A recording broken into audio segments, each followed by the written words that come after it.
I don't disagree with you. It has been on a decline. It's been on a decline because people have voted because it's consistently. Unnecessary. It's unnecessary. It's unnecessary. Which side are you on? Which side are you on? We got a caller on the line. We got Steve on the line. Welcome in, Steve. How are you doing this morning? I'm doing fine. You guys need to learn about an adage called beating a dead horse. Okay? Do you understand that union membership has been on the decline in the southeast United States for years? Years. If you look around in Mississippi, Tennessee, Alabama, that all the car manufacturers have voted down union, and you're beating the dead horse. Union, this whole idea about organized labor and unions and all that crap is dead. It's going down. I don't disagree with you. It has been on a decline. It's been on a decline because people, because our own working folks have voted because it's consistently. Unnecessary. It's unnecessary. It's unnecessary. It's unnecessary. It's unnecessary. Well, I'll tell you what. You enjoy your weekend that was won by people fighting and dying in the streets. Okay, pantywaist. Okay, pantywaist. Enough. That happened 50 years ago. 50 years is not that long. 50 years is not that long. 50 years is not that long, and it won't take 50 years to lose it. I promise you. You get rid of unions? Yeah, exactly. I mean, they've already put in regulations to cut overtime for workers. We've been talking about Act 10 the second half of the program. We've been talking about Act 10 in Wisconsin and how only 10 years after its passage, median pay for teachers in Wisconsin is down $11,000. You don't think that the same thing? You don't think that those politicians, those bosses, those corporate oligarchs are after your pay? Public sector unions. What? We'll bring you in on the other side of the break. Stay tuned. This is the Valley Labor Report.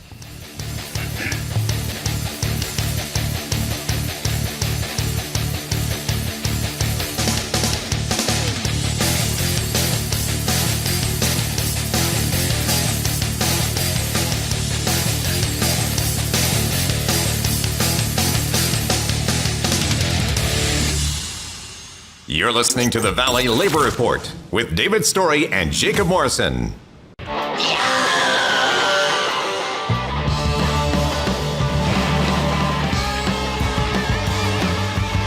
Folks, good morning and welcome back to the Valley Labor Report. My name is Jacob Morrison, here with my co-host David Story on the line. I believe we still have Steve. Steve was telling us that unions are unnecessary because now he has the weekend and he doesn't feel like he deserves any more. And I just got through telling him how we were talking about Act 10 and how only 10 years after its passage, median pay was down by more than $11,000 for teachers. And then he mentioned something about the private sector. And here's what I will say about the private sector. Since union membership started declining in the 60s, median pay for workers has stagnated while productivity has skyrocketed. CEO to worker ratio pay has increased from 25 to 1 to 320 to 1.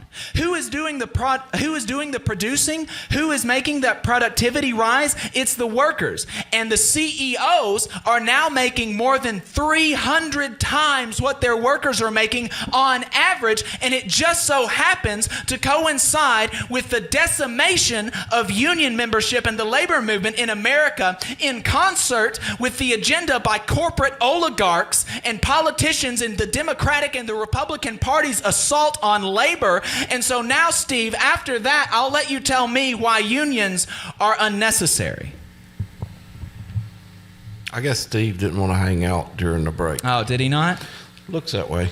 That's unfortunate.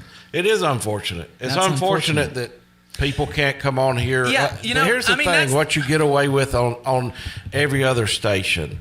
You can come on, you can make some asinine statement and then walk away from it because facts don't matter. Yeah.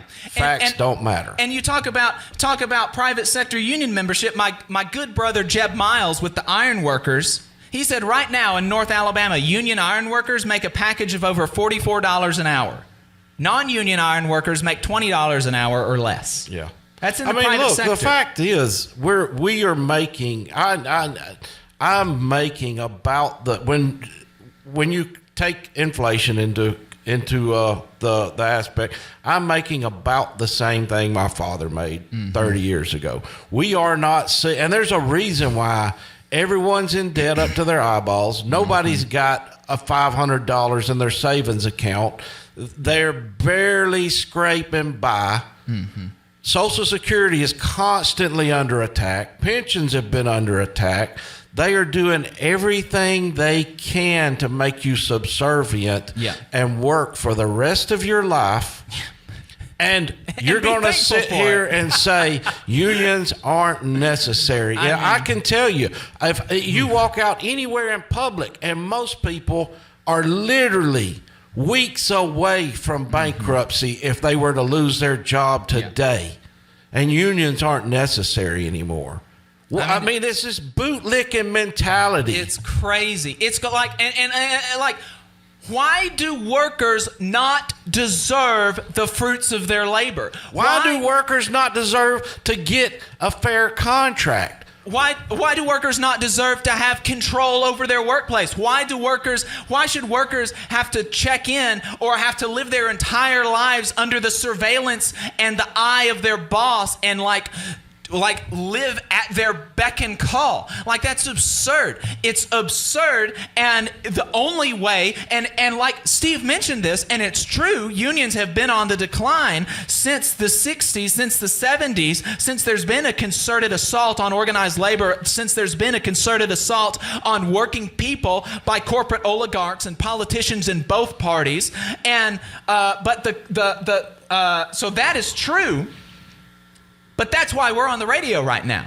Yeah. I mean, here's the thing. Because we want to change that, because the only way to make our lives better, the only way to reverse the trend of CEOs stealing our labor from us, the only way to take back our time, the only way to get a fair cut of the things that we're producing is to organize. Yeah.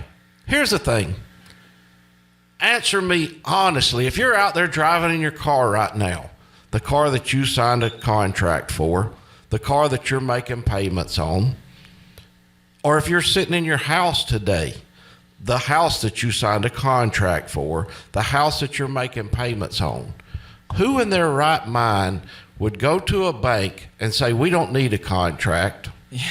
I'll let you change the interest rate anytime you want. I'll let you raise the payments anytime. There's really no reason, because, hey, I can come back in and renegotiate as often as I want, right?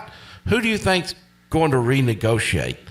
You know, this idea that you can just go into your boss independently and get you a raise every year is insanity. Get a contract. Who the most important thing you're going to ever do in your life is work.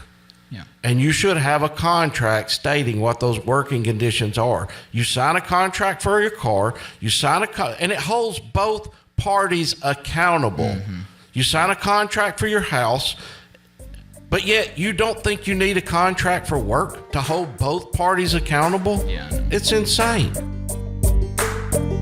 You just saw a clip from the Valley Labor Report. We are live every Saturday morning from 9:30 a.m. till 12:30 p.m. And we pride ourselves on keeping all of our content free to everybody so that we can talk to as many working folks as possible. If you support the work that we're doing, you think that it's important, you think that it's good, then consider making a monthly contribution to the project, and you can do that on our website, tvlr.fm.